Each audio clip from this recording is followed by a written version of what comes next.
Hello everyone, welcome to my video. Appointment blog তো অনেক করেছি, কিন্তু ভয়েস ওভার দিয়ে প্রথম মনে হয় আমি করতে যাচ্ছি। তো সেদিন আমি বের হতে না হতেই বৃষ্টি, আর এনাবিস বক্সটা যাতে ভিজে না যায় আমি সর্বোচ্চ চেষ্টা করছিলাম। আর বৃষ্টি শেষে এত সুন্দর একটা রেইনবো উঠেছে, আমি ভিডিও না নিয়ে পারি নাই। তো চলে আসলাম আমার কাঙ্ক্ষিত ডেস্টিনেশনে। মূলত এখানে আমি নন ব্রাইডাল মেহেদির জন্য এসেছিলাম, and this was the first design. আমি বসে পড়লাম, শুরু করলাম design. halfway done and this is the final result.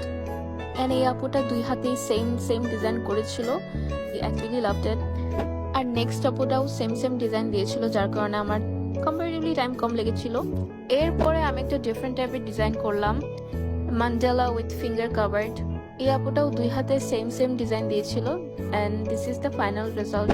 So next আপুটা একটু ডিফারেন্ট ডিজাইন করেছিল, দুই হাতে দুইটা design, and I really liked it. এরপর ফাইনালি আমার একটা সুযোগ হয়েছে to do my comfort design which is Arabian floral. যাই হোক, উনিও সেম ডিজাইন করেছিল, and this is the final result. আর নেক্সট যে ডিজাইনটা করেছিলাম ওইটা আমার আগে সেরকম ভাবে করা হয়নি, দ্য মান্ডালা। সো মান্ডালার শেপটা একটু চেঞ্জ হয়ে গেল, ওভারঅল আই থিঙ্ক ডিজাইনটা ভালোই হয়েছে। And last design was really basic mandala. So that was it. আমি বাড়তি কোনো ক্লিপস নিতে পারিনি, প্রথমবার হিসেবে ক্ষমা দৃষ্টিতে দেখবেন। And thank you so much for watching my video. আল্লাহ হাফেজ।